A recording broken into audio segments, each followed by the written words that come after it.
Governor Charlie Baker has filed a $56 million bill to fund a class action settlement in the wake of the deadly COVID-19 outbreak at the Holyoke Soldiers Home.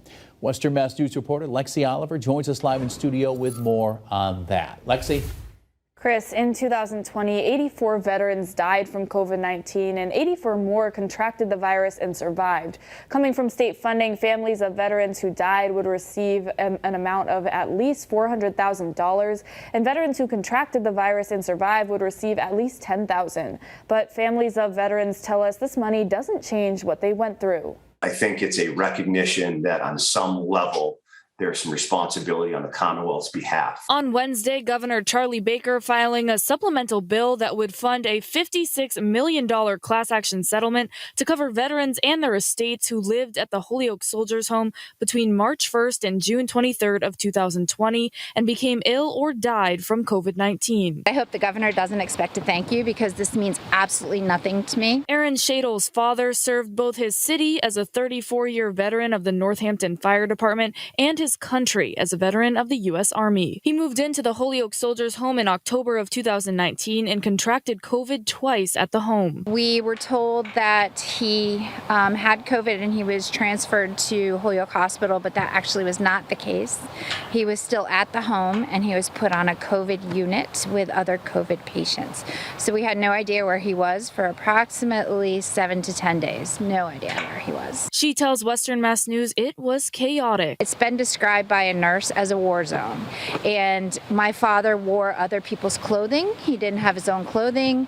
He had pictures that don't belong to him, which means somebody else was missing their loved one's pictures, and my father didn't have his. Shadle tells us her father has dementia, which was exacerbated by the loneliness and constant moving he faced during those 4 months in 2020. There's times where he doesn't know me as his daughter.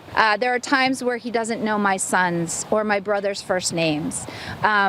But what he does remember, without a doubt, is that he does not ever want to go back to the 4th floor. In a letter to state legislature, Governor Baker says in part, quote, "While this financial settlement cannot make up for the losses suffered at the Holyoke Soldiers Home in the earliest days of the pandemic, our administration hopes that this resolution brings some measure of closure to the affected veterans and families." My definition of closure is much different. My definition of closure is to stop the politics.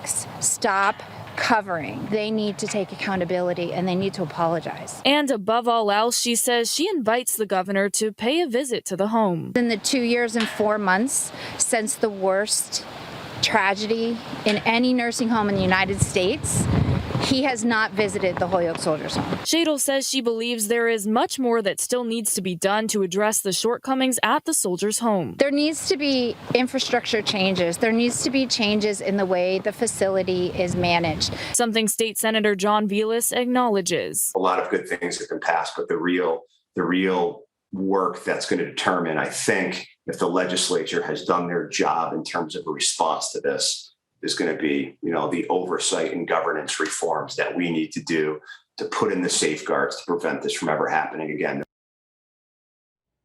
The legislation now heads to the House and then to the Senate. Senator Velas saying he hopes that process is done quickly. Reporting live in studio, Lexi Oliver, Western Mass News.